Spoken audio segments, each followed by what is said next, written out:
Şu an geldik. En tepedeyiz. Manzaramız 10 numara. Tekrar barajı göster. Baraj çok iyi. Manzara çok iyi. Evet. Taşlarımız çok güzel.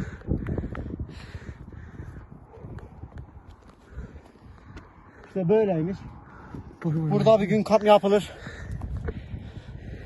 Bir gün de kampa gelelim. Tamam.